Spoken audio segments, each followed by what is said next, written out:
Hey you guys, it's Janelle, and welcome back to my channel. Thank you so much for joining me. Welcome to my show. I hope you like houseplants, 'cause we're gonna talk about 'em and touch their leaves.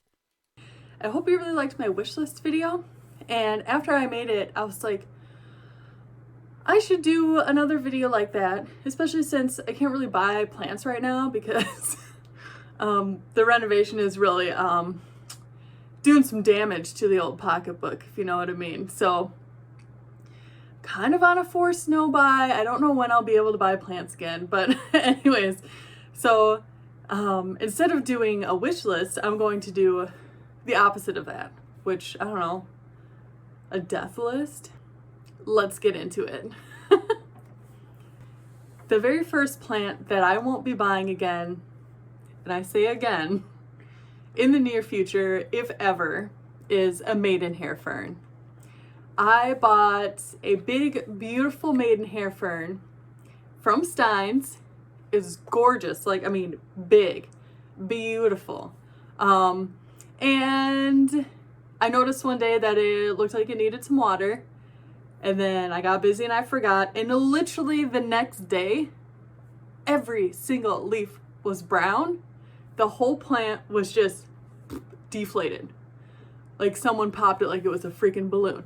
Just dead. So I still have it. Oof, it's depressing. I don't want to show you guys. Because I cut the whole plant off. Literally the entire thing was dead. Cut the whole plant off, and I'm hoping that it will push out some new fronds. We'll see what happens. But maidenhair fern, actually, a lot of people don't know this, is a native fern in the US. It grows natively in most of the continental United States, up into Canada, and then down south too, whatever. So, the first time I ever got a maidenhair fern was actually to put outside. I planted it outside in a spot that I thought was okay for it, but it got, again, too dry. And it died outside. So this is my second time killing maidenhair ferns, and if I can't keep it outside and I can't keep it inside, then I'm just not gonna keep it. Update on the maidenhair fern. Look what it's doing. It's got all these new fronds coming up. So it lives. But hopefully the one I have comes back and I'll get to take a third shot at it, but we'll see. Similarly, Fittonia, nerve plant. I love them. They're gorgeous. They're cute. They die at the drop of the hat. Like, people call them drama queens, and typically plants that are drama queens tend to give you that warning that they need water now. And if you don't give them water now, they will promptly keel over dead. I have killed, I think, only 2 Fittonias, and it's been a long time since I had one. Fittonia was one of the very first plants I actually bought. And yeah, you have to water those things. Like, it's not for me. It's not for me. So I won't be getting Fittonia because to me that's just like throw my money in the garbage. Next on the list is a totally different reason. Next on the list is Tradescantia. And the only reason I will not be buying any Tradescantia this year is because I have plenty of it already. And if you have one, you know they're incredibly prolific. They grow like crazy, more than pothos, they just grow and grow and grow and they don't stop. And it's just a lot of maintenance to keep chopping them back so that they don't get bald on top. Because if you just let them go, they'll start to trail down out of their pot, and then they'll focus all of their growth on the new leaves on the bottom of the vines, and they'll just like drop the leaves on top. So you'll get a bald plant. So you have to keep light on top of the plant, and you have to keep the vines relatively short. You have to stay on top of chopping them back in order to keep them like nice and full looking on top. And for instance, I got that Tradescantia fluminensis white stripe, and I've had that thing for, when was my plant fair video? Like a month ago? So I've had that plant like a month, and I've had to chop it back 3 times I literally have like 3 little cups with like a bunch of Tradescantia fluminescens white stripe in it. It's propping all over my freaking house. Like, they're gorgeous. I love them. I'm not going to get any more of them. Okay, peace lily. You guys, I can't keep a peace lily alive. I just can't. They don't like me. I can't figure out how to keep them alive.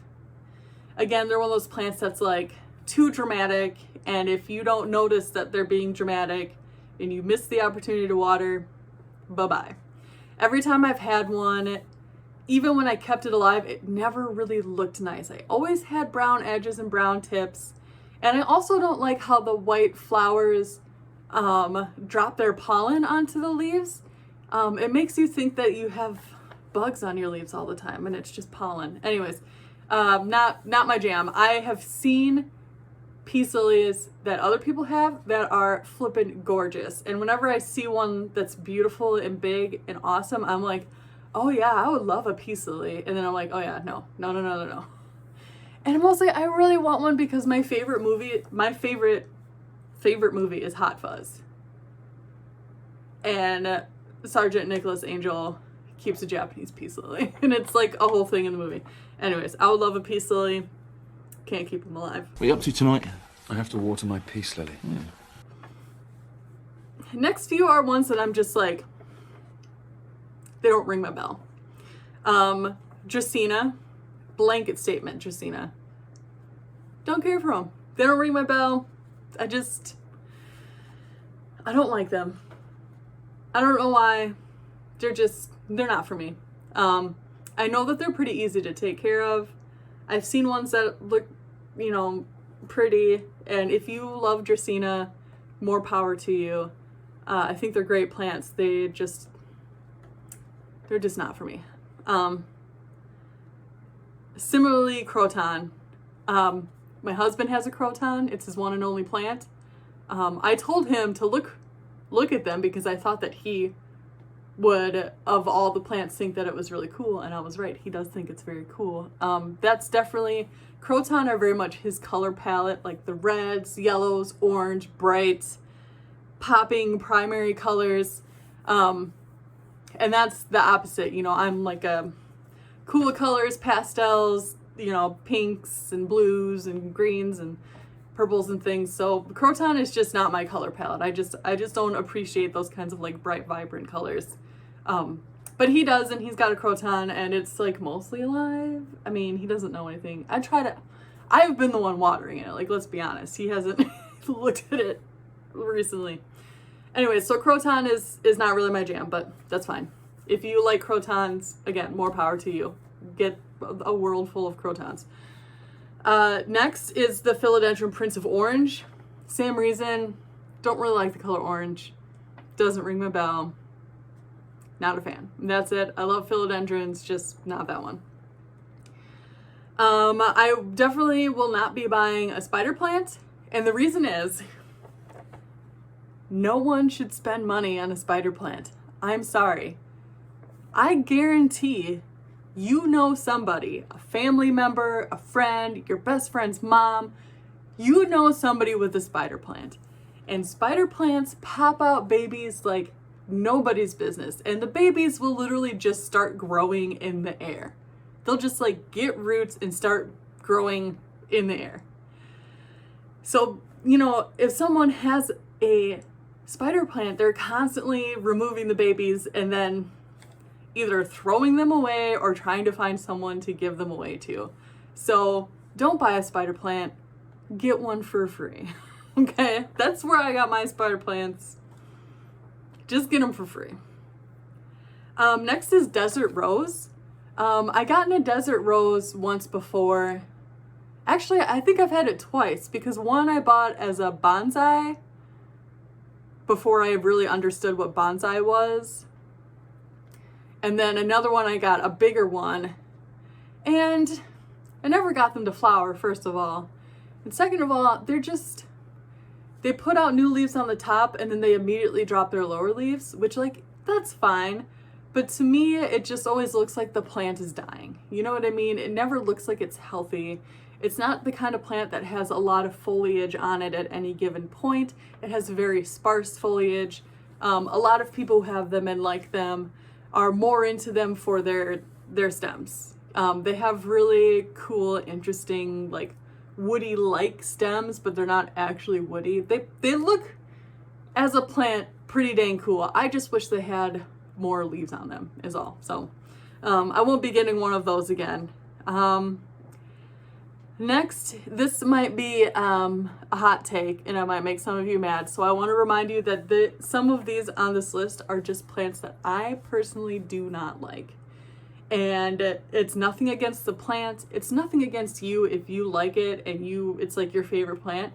Like, that's awesome for you. Everyone likes different things. If you have any of the plants on this list and you love it and it's your favorite, then like, if it brings you joy, then that's all that really matters, okay? So, that aside, Hoya carnosa compacta. I don't like it. Only reason, I've never owned one, and I probably won't, because to me it looks like someone took a healthy Hoya and like crumpled it up like a piece of paper. It's just not for me. I just think it looks weird. But people love them, and if you have one and you love it, continue to have it and love it. If it brings joy and happiness into your life, that's what's important. It wouldn't for me though, so for me it would just be a waste of money. I'm not going to buy a plant just because it's popular if I don't like the way it looks. So similarly, air plants. I've never really gotten into air plants. I have no idea how to care for them. I've never owned one. Maybe someday I might get into them, but they're just not my jam. They're just not my jam. I don't really like them. They look weird, and I don't understand them, so they're not for me. Similarly, bromeliads. I know they're the same family, like Tillandsia or whatever it is a bromeliad technically. So, same thing. I don't really know how to take care of a bromeliad. I think there are some that look really cool, but I know that they're hard to get to actually flower as well, and that's what I really like about them is the flower. So there are some bromeliads that I have seen that I'm like, that actually looks really cool, but they don't look cool enough for me to take on the task of learning how to take care of a whole new kind of plant. Because they are very different from your typical houseplant. Their care requirements are very different. And then next is a shocker. It's an alocasia. Alocasia flying squid. I generally don't really care for plants that look like there's something wrong with them when they're perfectly healthy. I just don't like that look. And flying squid definitely looks like there's something wrong with it. Like it looks like a sad alocasia that dropped all of its leaves and it's just like a bunch of petioles, but it's not. I will say it is a cool plant. If you're into really unique weirdo plants, like flying squid is for you. Like there's a reason it's called flying squid, because it looks so weird and tentacly. So in the same vein, for the same reason, Frizzle Sizzle. I know a lot of people really like Frizzle Sizzles.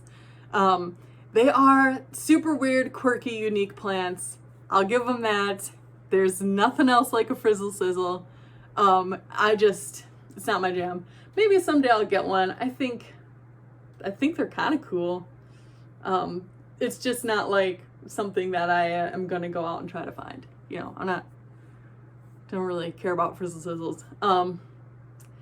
And then the next one is a little different. I'm not gonna buy any more begonias for a while.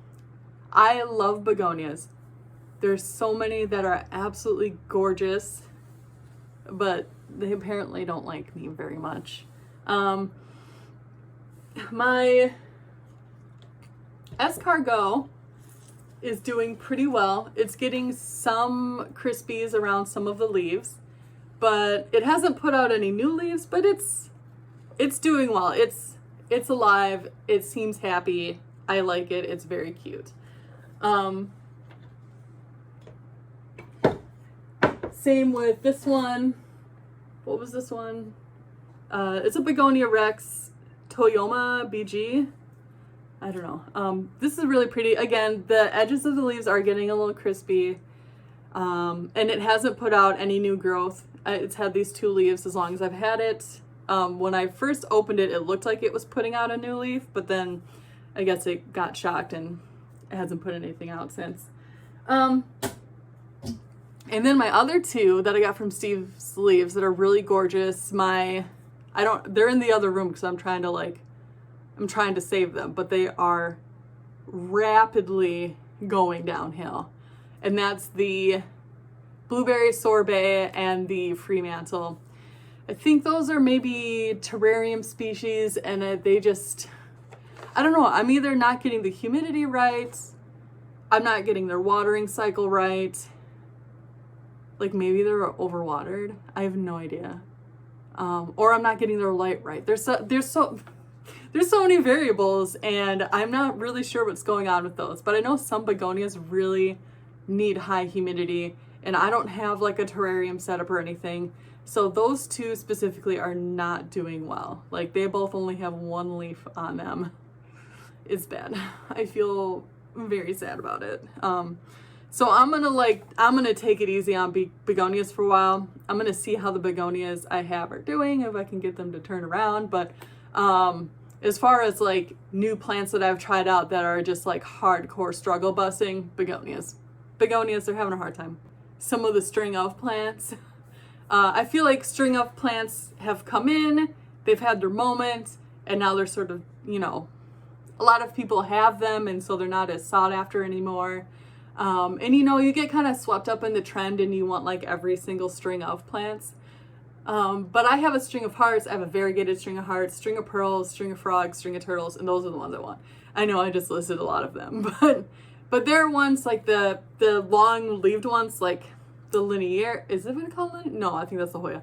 Anyways, like string of fish hooks, string of bananas, string of dolphins even, like, I'm just not really into those. So I think I had a string of bananas. Maybe I still do. I have no idea. But it's not it's not my jam. So, but yeah, other than that, let me know if there's any plants that you have really hardcore struggled with, that you are sort of ready to give up on, at least for a while. Leave that in the comments down below. Maybe someone else or even maybe myself can sort of give you some tips if it's a plant that, I'm really good at taking care of. Maybe I can help you out. But other than that, let me know, like, are there any plants on my list that you're like, girl, you need to try this one because it'll change your opinion on the whole species or the whole genus? Just let me know. I would love to hear your thoughts down below. Thank you so much for watching. I appreciate you so much. Thank you for joining me. Please like and subscribe. Leave your thoughts down below. And remember to be good to yourself. Be good to your friends. Be good to your plants. And be good to the animals.